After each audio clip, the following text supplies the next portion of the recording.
Hey guys, what's up? And welcome back to the Marvel Contest of Champions video. Okay, today we're going to talk about the Nebula buff.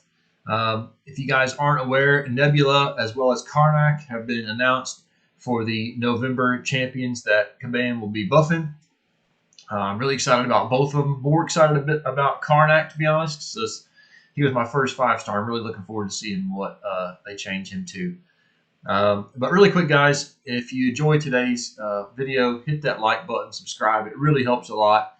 Anyway, back to the video. So Nebula, I just want to have a quick once over, quickly tell you about the major things if you haven't got time to listen to the whole video. And then I'll go back and rerun it with a bit more in depth, and we'll go through a bit more in detail of what's changed. So Nebula has changed, not a lot, but she didn't need to change a lot. So the main thing with Nebula, she is triple immune. There aren't many champions that are like that. So she is bleed. So she's a robot. She's bleed, poison, and now completely shock immune. Because before she was only just a portion immune to shock debuff. So now she is completely immune to shock. Her old signature ability has been put into her main kit. That's 100%. So that is fantastic. She's got another signature ability, and it would be a nice plus, I suppose, but it's not needed. Definitely not. So the best thing about this champ now is she's triple immune completely. They've improved a few bits otherwise on her. Her signature ability is now in her main kit, so she does not need to be awakened. So now we'll go through in a bit more detail of what they have done. So again, you're never going to max her out on, to use her with her sig ability because she doesn't really need it. She's tech, self-repair, shock, power lock are her abilities. So strength, robot counter, stacking up amp charges allow Nebula to negate any defensive abilities robot characters have available. High energy damage is another strength. So Nebula has various ways to stack up shock debuffs and deal considerable energy damage.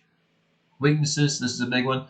Characters with shock immune will be completely immune to the bulk of Nebula's damage. So if you know another character is shock immune, just definitely choose another champ probably because she's not going to be hit very hard. And energy resistance characters with energy resistance can mitigate the damage of Nebula's shock debuffs. So again, this is based on a 565 5-star. Advanced robotics provide full immunity to bleed, poison, and shock effects. Again, there aren't many characters in the game that have 3 immunities, so this is a really, really good thing. Self-repair, Nebula begins each fight with 3 indefinite self-repair charges. When she runs out, she will gain another after 10 seconds. Each time the opponent deals more than 110% of their attack rating in a single hit, Nebula will spend 1 charge to gain a self-repair buff, recovering the damage dealt over 5 seconds. If stunned while self-repair is active, it is lost.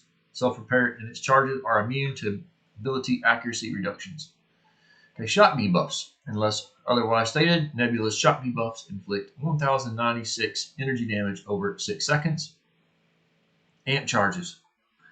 While holding block, Nebula builds up 1 amp charge every 0.65 seconds. So this is one of the slight improvements. I believe that used to be every 0.9 seconds. So that's just something to think about. She will build these up faster. Each time an immunity prevents a shock effect on Nebula, she gains 5 amp charges. Max stacks is still 20, so that's what it was before as well. Each amp charge reduces the opponent's ability accuracy by 20% if they are a #robot. Perform a well-timed block, convert all amp charges into shock debuffs on the opponent. Heavy attack, 100% chance to inflict a shock. Developers note, I try to heavy counter the opponent whenever I can to make sure her signature ability is on at all times to juice out some extra damage while building my charges. Again, it's not needed, the signature ability. Special 1, 100% chance to inflict a power lock, lasting 1 second per shock debuff on the opponent. So if you've got, if you've got quite a few shocks on, the power lock can last, quite a decent amount of time. So another one, 100% chance to inflict a power drain, depleting 12% of a bar of power per shock debuff on the opponent. So again, you'll lock them, plus you'll drain them. So that's a decent special 1, quite quickly accessible. Special Attack 2, Shock and Awe. Nebula removes all personal shock effects on the opponent. For each shock removed this way, she inflicts 2 shock debuffs, each dealing 1949 energy damage over 3 seconds. So another note, Nebula's tried and true huge damage special 2 is still here. Try to sneak in a few heavy attacks before you parry to get some extra shocks on conversion. Special Attack 3, so this is going to be pretty decent, I think, if you actually want to save up the Special 3.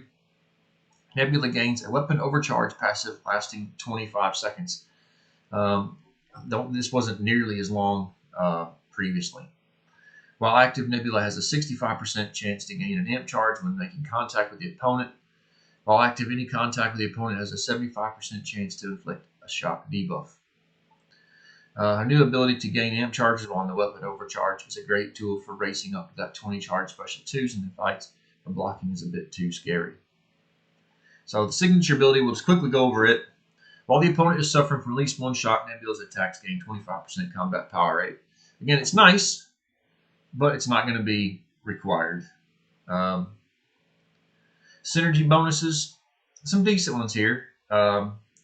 Which one was I looking at earlier? This one here, in my opinion, is probably the best one. So gains an amp charge. Gaining an amp charge pauses all shock debuffs on the opponent for 0.2 seconds. So I think that's personally, in my opinion, will probably be one of the best ones. And some of these other ones are just your run-of-the-mills. So in my opinion, I think she's going to be really good. I think she was decent before, maybe decent to good before. But now I think with her being a triple immune champ, being able to do a bit more shocks, a bit more damage, I think she's going to be a really good champ to use. Definitely one of the better tech champions. So if you guys have enjoyed this video, if you've learned a little bit today, hit that like button, subscribe, and I will see you again. Thanks a lot. Take care.